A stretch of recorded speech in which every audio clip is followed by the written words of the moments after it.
श्री कृष्णचंद्र भगवान की जय।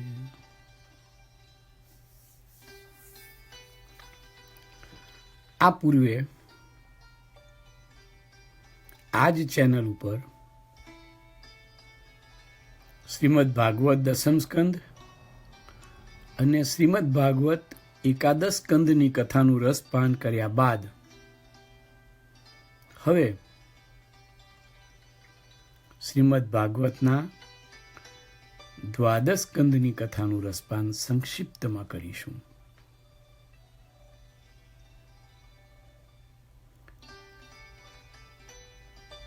આ અગાઉ જે કાંઈ અભિવ્યક્ત થયું છે અત્યારે થઈ રહ્યું છે અને હવે થશે તેમાં પરમ ચૈતન્ય સ્વરૂપ શ્રી કૃષ્ણ ભગવાનની કૃપા માત્ર છે. છતાંય તેમાં કોઈને પણ ક્યાંય પણ કાંઈ પણ અપૂર્ણ, ભૂલ ભરેલું, અસંતોષજનક કે ખોટું લાગે તો ક્ષમા કરવા વિનમ્ર વિનંતી છે. ફરીથી તમામ શ્રોતાઓની ભીતર નિર્વસિત પરમ ચૈતન્યને પ્રણામ. હવે દ્વાદશ સ્કંદમાં નિરૂપાયેલ કથાનું સંક્ષિપ્તમાં રસપાન કરીશું.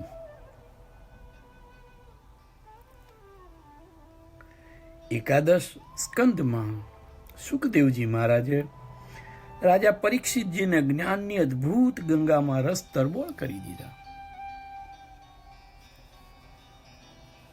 કોઈને પણ અમૃતપાન કરવાની તક મળે અને જો તેનાથી અમૃતપાન થઈ જાય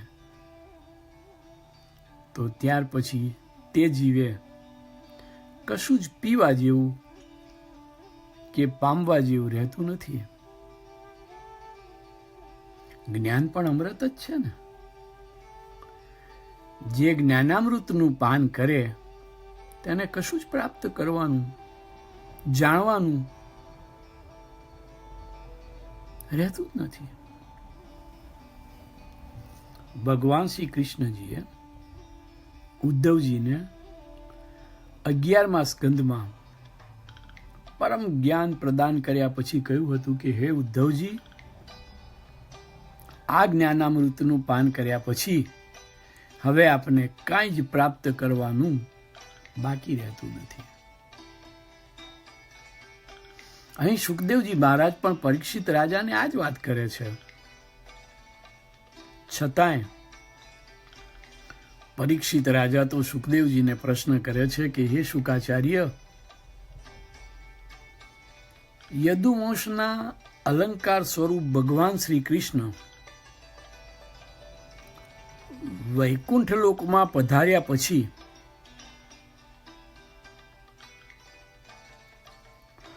આ પૃથ્વી લોક ઉપરના વંશના વિસ્તાર જણાવવાની આપ શ્રી મારા પર કૃપા કરો. મહાજ્ઞાન પ્રદાતા સુખદેવજીએ ગર્ભમાંથી જ્ઞાન પ્રાપ્ત કર્યું હતું. જ્યારે પરીક્ષિત મહારાજે પણ ગર્ભમાં જ શ્રી કૃષ્ણના દર્શન કરી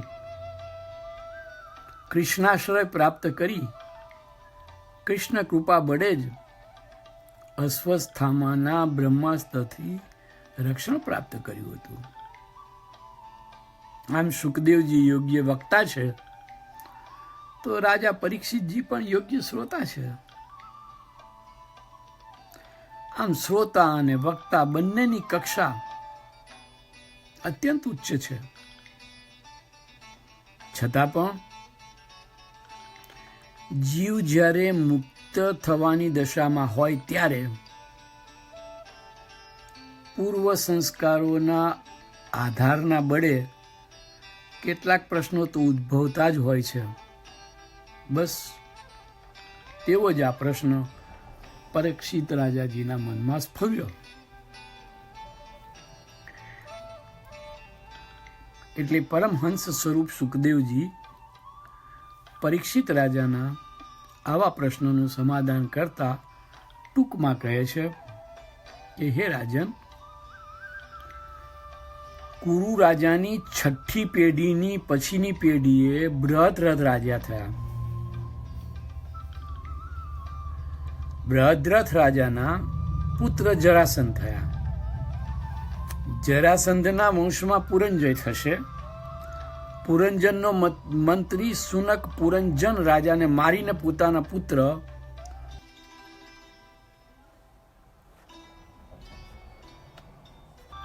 પ્રદ્યોતને ગાદીપતિ બનાવ્યા પછી છેક નંદીવર્ધન નામનો રાજા થશે. તેના વંશમાં મહાપદ્મપતિ નંદ ક્ષત્રિયોનો નાશ કરનારો થશે. ત્યાર પછીના રાજાઓ મોટે ભાગે શુદ્ર અને અધાર્મિક રાજાઓ હશે. નંદના 8 પુત્રો અને 9મા પોતે એમ 9 નંદ રાજાઓ પૃથ્વીલોક ઉપર શાસન કરશે. આ 9 નંદોને સંઘર્ષની સ્થિતિમાંથી ઋષિ કૌટિલ્ય એટલે કે ચાણક્ય ઉગારી લેશે.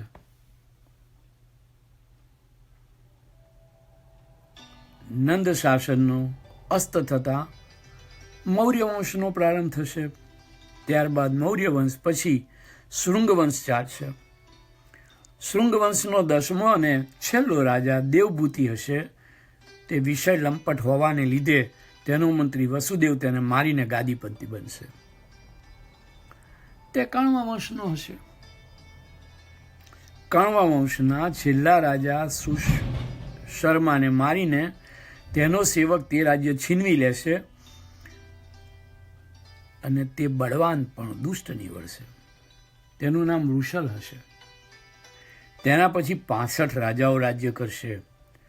તેમાં આહિર જાતિના ગર્દભી નામના તથા કંક નામના રાજાઓ થશે.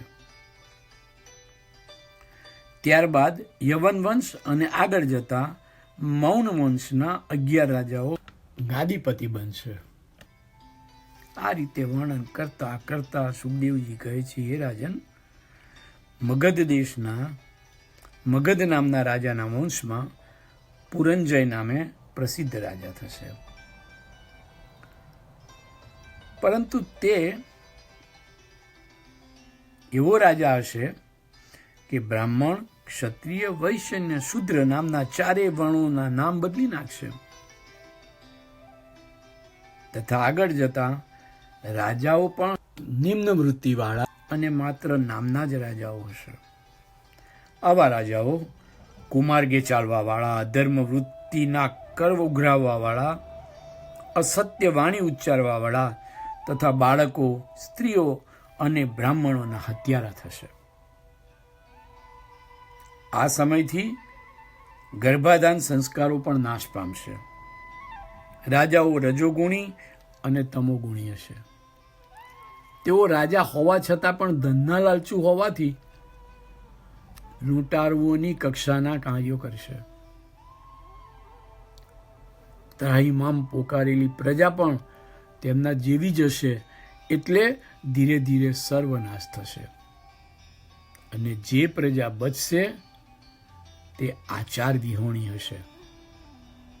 આમ થવાથી પ્રજા દ્વારા આચરણમાં મુકાય તેવા દયા, ધર્મ, ક્ષમા, પવિત્રતા, સ્મૃતિ, સત્ય વગેરે કાળના પ્રભાવથી ધીરે ધીરે ધીરે ધીરે નષ્ટ પામતા જશે.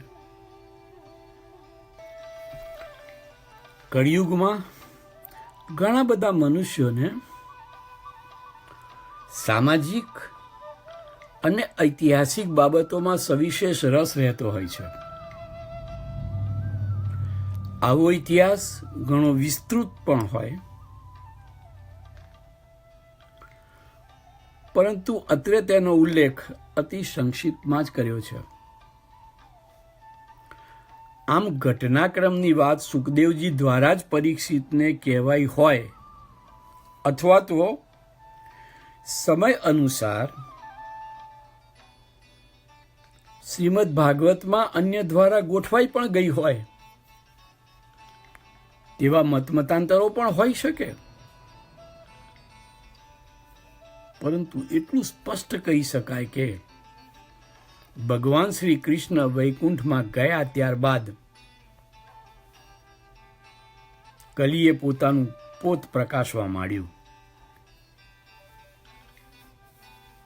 અને ભયાનક યુગ એવા કળિયુગનો પ્રારંભ થયો. એટલું જ નહીં, પરંતુ સમયના પ્રવાહની સાથે સાથે કળિયુગે પોતાના પગ પૃથ્વીલોક પર પોતાની અસીમ તાકાત સાથે જળવા માંડ્યા.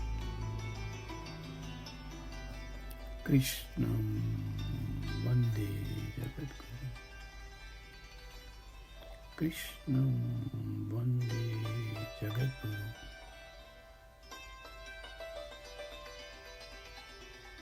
કૃષ્ણ વંદે જગદ્ગુરુ.